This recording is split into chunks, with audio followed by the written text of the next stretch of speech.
What's up, everybody? I'm Jake Whittenberg. This is Jake's Take, where we break down the top weekly stories in Seattle-ish. First off, click that subscribe button so we can keep this train rolling. To start, one of the biggest controversies of the week starts with 12-year-old Helena Gamay. The 6th grader and her school choir at Mount View Elementary were invited to perform the national anthem at the Mariners game when she and her friend decided to take a knee. Gamay, who's Native American, was mad about the recent shooting of an unarmed man in Sacramento. Her mom didn't really think she would do it. Here's her gut reaction. So, okay, all right, she's not kidding. Ryan Clark, a reporter with the Tacoma News Tribune, was first to tweet the photo of the girls kneeling. He surprisingly has a lot of support in that thread, but still predictable internet bashing ensued.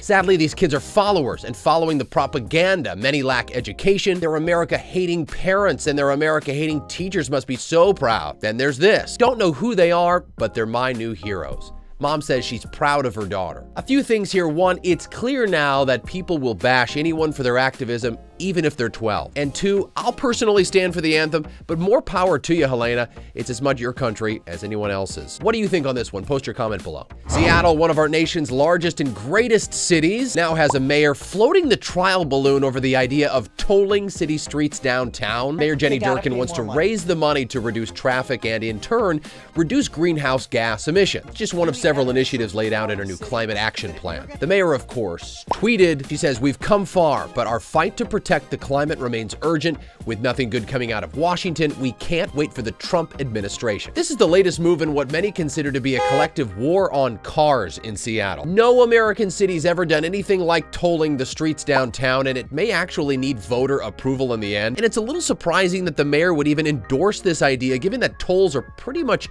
political poison. Everybody hates them. Our online poll was clearly in favor of you toll haters. What side are you on? And not even a good old-fashioned Seattle protest can slow plans to tear down an historic building at Pike Place Market. Developers want to make room for a 14-story tower with a hotel, condos, and retail space. The Hahn building was built in 1897. The market is part of the fabric of Seattle, so a lot of people pissed off about the changing landscape downtown. There's a construction crane pretty much everywhere you look now, and that's progress and frankly a trade-off. It's an amazing place to live, but you do have to feel bad for people losing their view of all the tourists. Another hot story this week has a lot of you talking about the possible fix to speed up those TSA security lines at the airport by letting you scan your own stuff. Don't you hate it? People take forever to take off their shoes, pull out their laptop, load up the bag, take off their belt, brace for the pat down. TSA thinks loading your own stuff into the scanner will prevent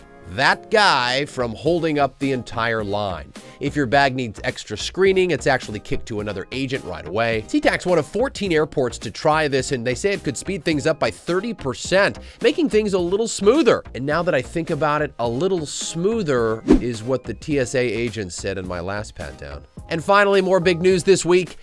Amazon's balls. The new giant glass spheres downtown mesmerize anyone that passes by. They're really cool, and now you won't need to be an employee to get inside. According to GeekWire, Amazon is opening the spheres to visitors on 2 Saturdays per month. It's a big change of heart for the company, who's known to always keep things so tightly close to the vest and barely even let employees inside. A reservation system for the weekend visits now set up on the Spheres website, and slots available 30 days in advance. That's your top 5 this week, everybody. If you have a comment or story idea, please post it below. My link's in the description as well, and don't forget to click that subscribe button. Soak up the weekend, my friends. Work hard, play hard. We'll see you next week.